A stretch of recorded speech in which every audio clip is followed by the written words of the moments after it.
Watch the bottom line. أعوذ بالله من الشیطان الرجیم پناہ مانگتا ہوں میں اللہ کی شیطان مردود سے۔ بسم اللہ الرحمن الرحیم شروع اللہ کے نام سے جو بڑا مہربان نہایت رحم والا ہے۔ دا باٹم لائن کے ناظرین کرام السلام علیکم۔ ناظرین، آج ہم اپنی ویڈیو میں جس عظیم شخصیت کا احوال آپ کے سامنے پیش کرنے جا رہے ہیں، حضرت سید شاہ عبداللہ صحابی۔ ناظرین، آپ کا اسم گرامی عبداللہ تھا اور آپ سارے سندھ میں سید عبداللہ صحابی کے لقب سے مشہور ہوئے۔ خاندانی اعتبار سے آپ سید تھے اور آپ کا سلسلہ نسب حضرت شیخ عبدالقادر جیلانی رحمۃ اللہ علیہ سے جا ملتا ہے۔ آپ مرزا شاہ بیگ ارغوان کی حکومت کے زمانے میں اپنے دوستوں سید منبع اور سید کمال اور سید قاضی شکر اللہ کے ساتھ گجرات سے ٹھٹھا تشریف لائے۔ محترم ناظرین، سندھ میں شاہ بیگ کی حکومت کا زمانہ سن 924 سے 928 تک ہے۔ حضرت شاہ منبع بھی سندھ کے ایک بزرگ ہیں جو حضرت غوث پاک کی اولاد میں سے ہیں۔ سید کمال اور سید جلال دونوں حقیقی بھائی ہیں، دونوں ولایت اور بزرگی میں شہرت رکھتے ہیں۔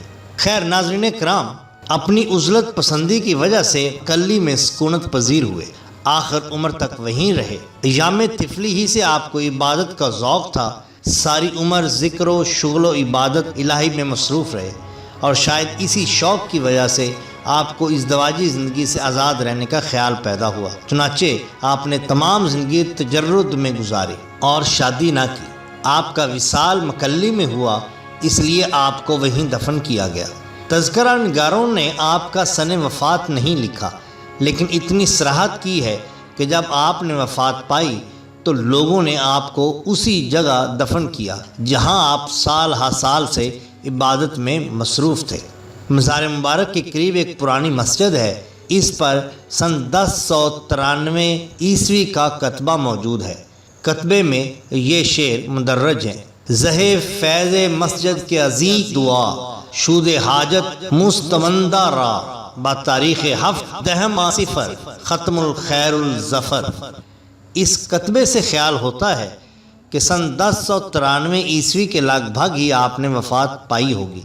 مکلی کے قبرستان میں آپ کے مزار پر سب سے زیادہ ہجوم عوام و خاص کا رہتا ہے اور زائرین کو بڑی کیفیت محسوس ہوتی ہے۔ مزار مبارک کی جدید عالی شان عمارت سن 1350 ہجری یعنی سن 1931 عیسوی میں تعمیر ہوئی اور سارے مکلی میں یہی ایک عمارت نئی فضا کی نظر آتی ہے، وگرنہ مکلی کا قبرستان سب سے پرانا قبرستان ہے، بلکہ بعض لوگوں کے نزدیک یہ تاریخ ماں از قبل موجود تھا۔ ناظرین صاحب، تحفۃ الاکرام کا بیان ہے کہ سال ہر سال گزر جانے کی وجہ سے آپ کی قبر کہنگی کی وجہ سے شکستگی کے قریب تھی۔ اس عہد کے مشہور بزرگ حضرت شاہ حافظ اللہ گجراتی کو، جو اس وقت گجرات میں تھے، حضرت غوث اعظم شیخ عبدالقادر جیلانی کا حکم ہوا کہ وہ ٹھٹھا پہنچ کر آپ کے مزار مبارک کو برآمد کریں۔ چنانچہ شاہ حافظ اللہ گجراتی اپنے مرید اور خلیفہ شیخ محمد یعقوب اور خلیفہ ابو البرکات کے ساتھ، جو خود بھی بڑے پایا کے بزرگ تھے، ٹھٹھا پہنچے اور وہاں انہوں نے حضرت سید علی ثانی شیرازی سے حضرت غوث پاک کا حکم اور اپنی آمد کا مقصد بیان کیا۔ حضرت سید علی ثانی نے یہ سن کر فوراً ہی گردن چکا لی اور مراقبے میں مصروف ہو گئے۔ تھوڑی دیر کے بعد فرمایا کہ میں نے اس وقت سید عبداللہ کو اولیاء کی محفل کا صدر نشین دیکھا ہے۔ اسی وقت اٹھے اور ان کے ساتھ مکلی روانہ ہوئے اور ان سب نے مل کر حضرت سید عبداللہ کے مزار مبارک کو ٹھیک کیا۔ کہتے ہیں کہ شیخ محمد یعقوب اور خلیفہ ابو البرکات پتھر اٹھا کر لاتے تھے اور حضرت سید علی شیرازی ان پتھروں کو مزار مبارک پر لگاتے جاتے تھے۔ ناظرین کرام، آپ کے دوست قاضی سید شکر اللہ شیرازی بھی سندھ کے مشہور درویش اور عالم تھے۔ آپ ہی کی اولاد سے سندھ کے مشہور مورخ اور شاعر میر علی شیر کان ٹھٹوی ہے۔ آپ ہی سی سندھ میں شکر للوی سیدوں کا سلسلہ شروع ہوا۔ آپ مرزا شاہ بیگ کے عہد میں ٹھٹھا میں قاضی تھے۔ آپ کا مزار بھی مکلی میں ہے۔ شیخ اسحاق پوتا کے مزار کے قریب واقع یہ مزار آج بھی خاص و عام کے لیے مرجع خلائق بنا ہوا ہے۔ شیخ محمد یعقوب سے فیض و برکات کا سلسلہ سندھ میں جاری ہوا۔ آپ کے مریدوں میں شیخ عثمان بکاولی، درس محمد امین اور درس للہ مشہور ہیں۔ شیخ محمد یعقوب کا مزار مبارک مقصورہ شاہ عبداللہ میں ان کے پائیں واقع ہے۔ خلیفہ ابو البرکات سید شاہ حافظ اللہ گجراتی کے مرید تھے اور صاحب نسبت اور بابرکت بزرگ تھے۔ ان کی وفات کے بعد ان کے صاحبزادے خلیفہ محمود ان کے جانشین ہوئے۔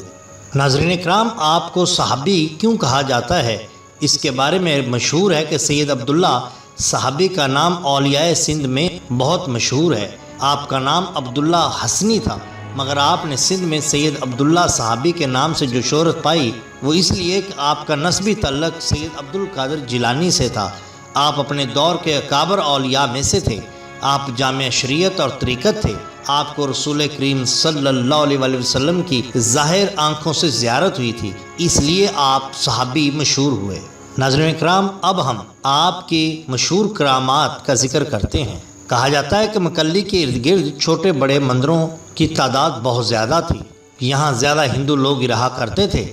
ہندو جوگی اپنے تعصب کی وجہ سے مسلمانوں کو اس علاقہ میں آنے ہی نہیں دیتے تھے۔ یہاں کے بڑے مندر کا جوگی اپنے آپ کو اژدہا کی شکل میں تبدیل کر کے لوگوں کو ہراساں کیا کرتا تھا۔ کئی دفعہ مسلمانوں کی مسجد میں داخل ہو جاتا اور مسجد کے سین میں کنڈلی والا سانپ بن جاتا اور لوگ خوف زدہ ہو جاتے۔ حضور سید عبداللہ جب پہنچے، ان کو ہندو جو کی کارستانیوں سے متعلق اطلاع دی گئی۔ آپ کو بھی مندروں کے علاقے میں جانے سے لوگوں نے منع کیا، مگر آپ نے فرمایا اب تو میں اپنا قیام بھی بڑے مندر میں ہی رکھوں گا۔ یہ کہہ کر آپ بڑے مندر کی طرف گئے۔ مندر کے اندر پہنچے تو آپ نے بہت سے جوگیوں کو بیٹھا دیکھ کر فرمایا، تمہارا وہ جوگی کہاں ہے جو اپنے آپ کو اژدہائی شکل میں تبدیل کر لیتا ہے؟ یہ بات سن کر ایک نوجوان پجاری چراغ پا ہو گیا اور سید عبداللہ صحابی کی طرف حملہ کرنے کی نیت سے بڑھا۔ آپ نے نظر بھر کر دیکھا اور آن کی آن میں سارے کے سارے پجاری پتھر کے بن گئے۔ پھر آپ مندر کے اندر چلے گئے۔ وہاں ایک بے لباس جوگی ایک بت کے آگے بیٹھا جاپ کر رہا تھا۔ آپ کی آہٹ پا کر غصے سے آپ کی طرف مڑا اور نہایت بدتمیزی سے بولا، تم نے میرے چیلوں کو پتھر کا بنا دیا، اب میری تپسیا میں مخل ہونے کو آ گیا، آج تم یہاں سے زندہ واپس نہیں جاؤ گے۔ آپ مسکرائے اور فرمایا، تم ایک باکمال پنڈت ہو مگر ابھی نامکمل ہو۔ یہ بات آپ کے منہ سے نکلی ہی تھی کہ پنڈت نے چمگادڑ کی طرح مندر کے ستونوں کے درمیان اڑنا شروع کر دیا۔ آپ نے مسکرا کر فرمایا، تم اژدہا کے ساتھ ساتھ چمگادڑ کا روپ بھی بدل لیتے ہو۔ یہ کہنا تھا کہ پنڈت ایک کیڑے کی شکل میں تبدیل کر زمین پر گر پڑا اور تڑپنے لگا۔ اب آپ کو اس پہ ترس آنے لگا۔ آپ نے اس کو سیدھا کیا اور وہ اسی طرح اپنی اصل شکل میں واپس آ گیا، مگر اس کی تڑپ دیدنی تھی۔ وہ فوراً آپ کے قدموں میں گر گیا اور آپ کے ہاتھ مسلمان ہوا۔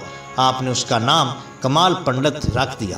بعد میں اس کے 500 چیلے بھی مسلمان ہو کر آپ کے مریدی میں داخل ہو گئے اور وہ مندر ایک بہت بڑی خانقاہ میں تبدیل ہو گیا اور اس قصبے کا نام بھی مسلمانوں کی اکثریت کی وجہ سے کثرت آباد رکھ دیا گیا۔ کہا جاتا ہے کہ ایک بار آپ ایک ولی اللہ کی عرس مبارک سے واپس تشریف لا رہے تھے۔ ایک بڑی جماعت بھی آپ کے ساتھ ہو لی۔ جب دریائے سندھ پر پہنچے تو دیکھا کہ دریا طغیانی پر ہے، کشتی بھی موجود نہیں۔ ضلع سانگڑ کا غیر مسلم حاکم تمام کشتیاں پکڑ کر لے گیا تھا۔ آپ نے اپنے ایک مرید غازی بلوچ کو فرمایا کہ جا دریا میں داخل ہو کر اس کنارے سے اس کنارے تک جا کر پانی کا اندازہ لگا، واپس آ کر بتا کہ کتنا گہرا ہے، کہ عجب کہ دریا ہمیں راستہ دے دے۔ غازی مذکور ایک کنارے سے دوسرے کنارے تک گیا۔ اس نے دیکھا کہ پانی صرف گھٹنوں تک تھا۔ آپ نے ارشاد فرمایا کہ بسم اللہ داخل ہو جاؤ۔ درویش کی تمام جماعت سوار اور پیادہ، چھوٹے بڑے اونٹوں، گھوڑوں اور گدھوں کے ساتھ دریا میں داخل ہو گئے۔ ہر آدمی اور ہر جانور کے گھٹنے تک پانی تھا، یہاں تک کہ سب اس گہرے طوفانی دریا سے بغیر کشتی کے گزر گئے۔ فرماتے ہیں کہ میں اور میرے والد گرامی اس سفر میں آپ کے ساتھ تھے اور ہم نے یہ تمام منظر اپنی آنکھوں سے دیکھا۔ یہ واقعہ حضرت ثانی ثناء اللہ بخش تونسوی نے بیان کیا ہے۔ محترم ناظرین کرام، کہا جاتا ہے کہ ایک مرتبہ کا ذکر ہے کہ حضرت عبداللہ حج بیت اللہ کو تشریف لے گئے۔ حج سے فراغت کے بعد آپ بیت اللہ میں سو گئے۔ آپ نے خواب میں دیکھا کہ دو فرشتے آپس میں گفتگو کر رہے ہیں۔ ایک نے دوسرے سے سوال کیا کہ اس سال کتنے لوگوں نے حج بیت اللہ کی سعادت حاصل کی اور کتنے افراد ایسے ہیں جن کے حج کو شرف قبولیت ملا۔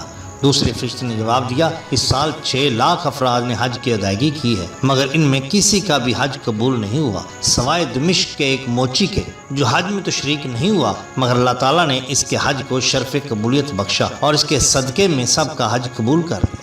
حضرت عبداللہ خواب دیکھنے کے بعد جب بیدار ہوئے تو آپ کو اس موچی سے ملنے کا اشتیاق ہوا، چنانچہ آپ دمشق پہنچے اور موچی سے ملاقات کی۔ اس سے دوران گفتگو اس کے حج کے بارے میں پوچھا۔ اس نے سب سے پہلے اپنا نام اور پیشہ بتایا، پھر اس نے آپ کا نام پوچھا تو آپ نے بتایا کہ میرا نام عبداللہ ہے۔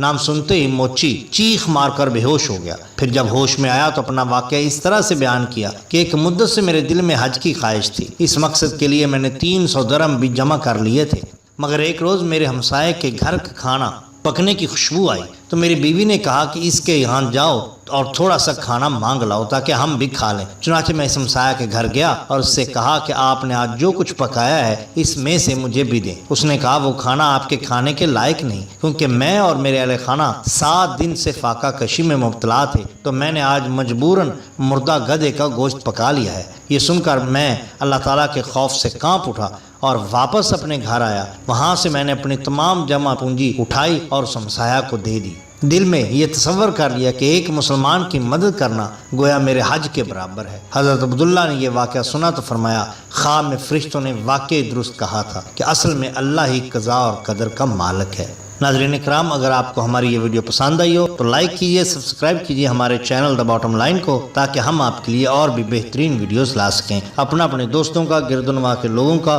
بہت خیال رکھیے۔ اللہ اور اللہ کے رسول صلی اللہ علیہ وسلم سے بہت بہت محبت کیجئے۔ آپ کا بہت شکریہ۔ اللہ حافظ۔